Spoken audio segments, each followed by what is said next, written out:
Астанада қоғам белсендісі Дәулет Мұқаевқа шабуыл жасалды. Аула бейне бақылауына түсіп қалған кадрлерде аталған азаматты беттерін тұмшалаған бірнеше бейтаныс азамат көлікке зорлап салып алғаны көрінеді. Мұқаевтың туыстарының айтуы бойынша аталған оқиға тікелей сайлау алдында қасақана ұйымдастырылған жайт деп біледі. Оқиға орнынан тілшіміз. Баламен жүрген прогулкада бір кезде подъезден Дәулеттен шықты. Енді елдің жанашыры, артынан жастар ерген блогер, депутат болып жатыр. Қой суретке түсіп алайын дегенмін ғой. Бір кезде баламды жаңа коляскаға қойып, ремендерін тағып болып қарасам, жоқ Дәулеттен. Былай қарайым жоқ, былай қарайым жоқ. Сасқамына колясканың астын қарадым, жоқ, исчез.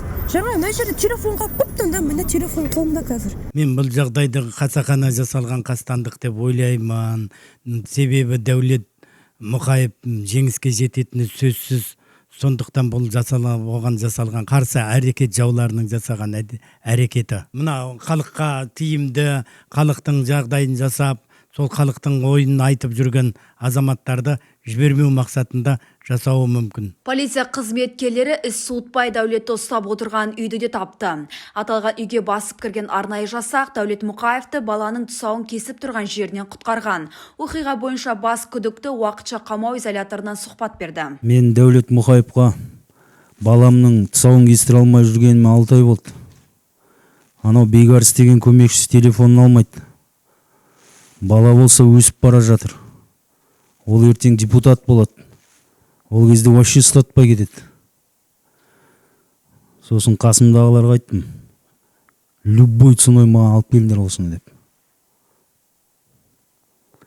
Енді ұлым Дәулеттей үлкен азамат болса екен деген арманым бар. Үйден шығып бара жатқанмын ғой, тура подъездің алдында бір екі жігітті алды да, бірден көтеріп алып, көзімді ашып қалсам, бірден машинаға салып жатты да.